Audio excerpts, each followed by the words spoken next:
Brought out the pink Lamborghini just to... Hey guys, it's your girl Kayla, and I'm back with another story time on how I found out that I was pregnant with my son, and also how I had to have him at 36 weeks. Okay, go look, check out my first video. It's about me. It's my first YouTube video ever on my channel, and it just explains to you what I'm gonna be doing on there, and you know, it'll give you the rundown on the video, and that video will be in the description down below. We're gonna get into this video. So first, how I found out I was pregnant was I was at home. My period was 7 days late, and yes, 7 days. It's like, damn, you should already knew that something was up. But so I was like, okay, maybe it's just gonna come later. So I was just chilling or whatever like that, and I was like, let me just go take a pregnancy test. I took the pregnancy test. I'm thinking that the pregnancy test gonna say no, because you know I know I'm not gonna be pregnant or whatever like that. And he was like, what you doing in the car? I was just like, you know, looking at him like, okay, I'm finna tell him that I'm pregnant. So he said, I said, I'm pregnant. He said, are you serious? Because I was like, yes, I'm serious. Yes, I'm serious. And I showed him the pregnancy test. He said, I'm gonna be good. Screaming and all that shit. And I was just like, you know, looking at him like, okay. So yeah, so that's how I found out I was pregnant. So throughout the journey of my pregnancy, I can say I had a good pregnancy. I had a good pregnancy up until the 7th to 8th month. But the reason why I said my 7th to 8th month was because my son wasn't growing anymore in my stomach.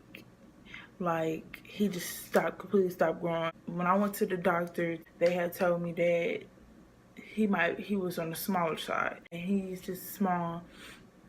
He's not growing, which I was kind of concerned because my belly wasn't as big as a normal 7 to 8 month woman. So I was like, okay, you know, I was kind of concerned, but at the same time, like, okay, I still have, you know, time. So around my 8th month, that they were saying that he still didn't grow at all. So the doctor came in, she was letting me know that everything's fine with as far as him breathing and things like that, but my placenta looks like it's not giving my son the amount of nutrients that he needs. And I was like, so, I mean, it's something that I did. It was something, she said, honestly, they couldn't tell me anything because of the fact that this was my first pregnancy. So she was gonna set me up for an appointment the following week to check again and see if he grown. If he didn't grow, then I was going to have an emergency C-section that day.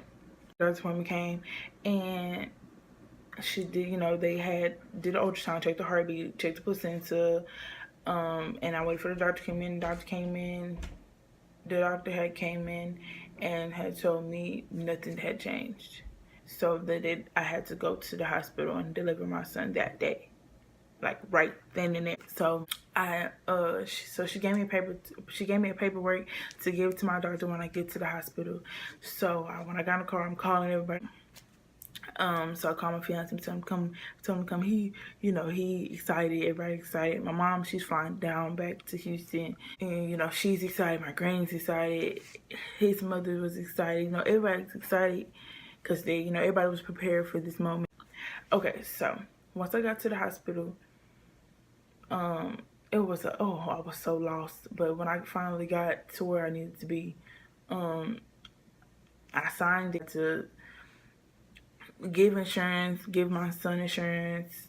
You know, I had to get all that stuff together. And 10 minutes later, they put me in a pre-op room. So I went to the pre-op room. They told me to take off all my jewelry, take off all my rings. And at that time, you know, you swell. So my hands were swollen. I couldn't get my ring off at all. So it took like what, 5-10 minutes to get the ring off. And so she had gave me an IV in my hand. Now that hurt. When she put that hoe right here in my hand, that hurt. So I'm just in there like, so then I started getting like jittery, like, cause I'm, you know, I'm nervous, but at the same time I'm anxious because I'm finna have my kid. You know, my best friend came in there. My brother came in there, my grandma came in here, everybody getting words, everybody's excited for me. You know, everybody's saying everything's gonna be okay, things like that. Because I did have to have an emergency C-section. They wanted him to come.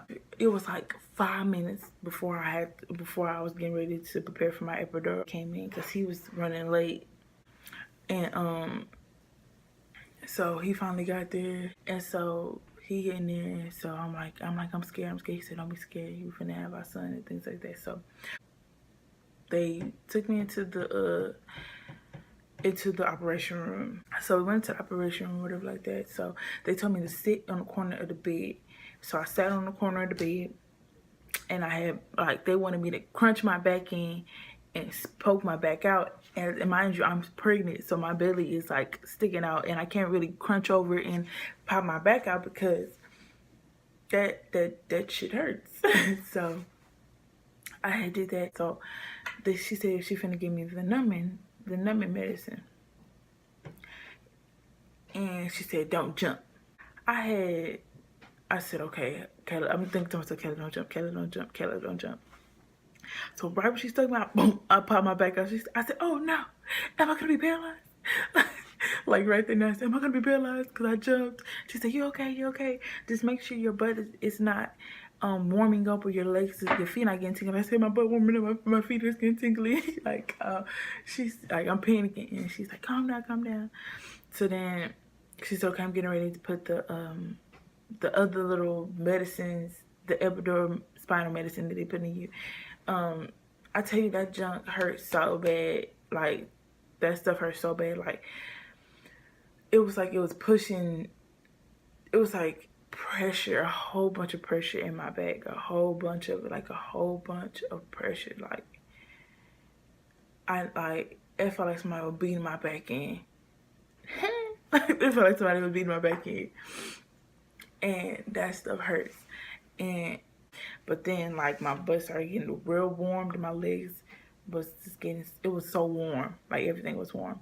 And they had to literally, like, pick my legs up and put it on the table, and they put me in, like, I think they call this, like, a butterfly position. And there was, like, I guess they were, like, pushing on my stomach and pushing on my legs and rubbing, like, the little scalpel thing on my legs and seeing if I can feel anything. And I couldn't feel nothing. So now I'm talking to my fiance and stuff, and because he was able to come in after I got the epidural, so he came in. I'm talking to him. I said, did y'all come in yet? They said, yeah, we've been started. I said, oh, well, that's some good stuff then. And so I was just like, so I'm just like chilling the whole time. So I'm chilling. So they like, get ready. You getting ready to have your son. They're like, get ready. And so I'm like, okay, you know, you're gonna feel a lot of pressure. I was like, okay, you know, like, okay. I'm trying to think, what do pressure feel like? I had let me get ready. And so I had so they, all of a sudden I started feeling like pushing, like they pushing, like a lot of pushing, and a lot of pressure in my chest, like trying to breathe. It felt like somebody was like pushing on my guts, pushing my air, but just hurting so bad. And so,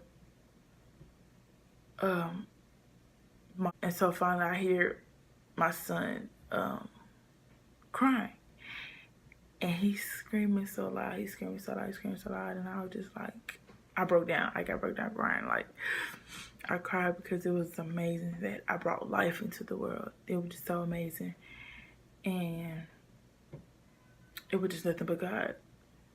And so they showed it, like they had showed them to me, and I'm like, oh man, that's my baby, you know. And so they took him, cleaned him up, and my fiance went over there to go take pictures and things like that. So they took him over to clean him up, got the weight. He was 4 pounds. He was 4 pounds, 8 ounces. And yes, 4 pounds, 8 ounces. It's really small. He was a preemie because he was born at 36 weeks. Finally, they took me to the recovery room. To where I was able to hold him, and I had tried to breastfeed, but that didn't work. So, and then because I was so uncomfortable, because I had an allergic reaction to the epidural, I was really itchy and nothing was on me. I was scratching my neck, my face, forehead, my head, my chest, my back, my thighs. Everything was so itchy. And so, I really couldn't, I wasn't comfortable. Like, I wasn't comfortable in trying to breastfeed. So I breastfed a little. So when I was in the room, so I finally was able to go to my delivery room. I went to the room, all my family's there, everybody's there. You know, I told everybody that he was gonna be small. He was 4 pounds, 8 ounces, but you know, to us he looked big, to everybody else he was small. So my son was in there, he wasn't eating like it took a little. It was really kind of difficult to feed him when he was in there, because he wasn't eating like he was supposed to. He wasn't just, you know, he wasn't ready yet. And also his temperatures was out of control, like very low. His temperatures was like 96.5, like low. And for a baby, their temperature would be 97.9. That's the normal temperature. It would be 97.9 and above. So we had problems with his temperatures and also his sugar levels. His sugar levels are supposed to be above 50. That's the normal sugar levels that babies are supposed to have. It's above 50. My son's sugar levels was 25, 30s, and 40s, which is very, very low for a newborn baby. So that didn't change. You know, they took his temperature every 4 to 5 hours because of it being so low. Took his temperature and took his blood sugars every 4 to 5 hours because it was so low, and then nothing changed. So they finally came to a decision to put him in the neonatal intensive care unit, the NICU, in the hospital. That was really emotional for me then. So the next day after I had my son, I was up walking and I went to the NICU. Next day I got up, went to go see my son. He's in there. Seeing him like that, he had an IV in his hand.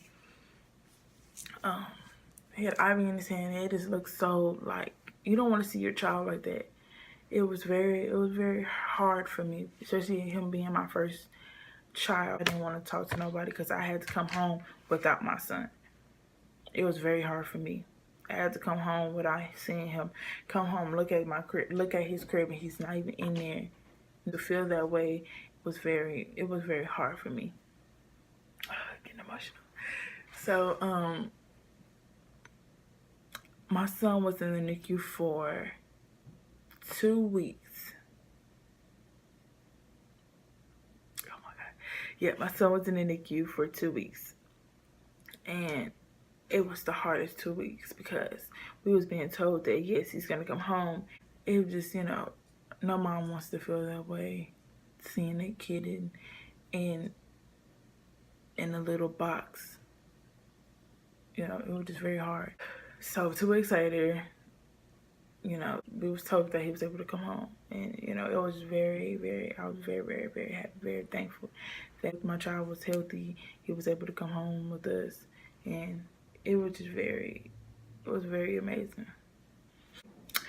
And so, yeah, that's the end of my story. So if you guys like this story, please give this video a thumbs up. Please tell everybody about my channel.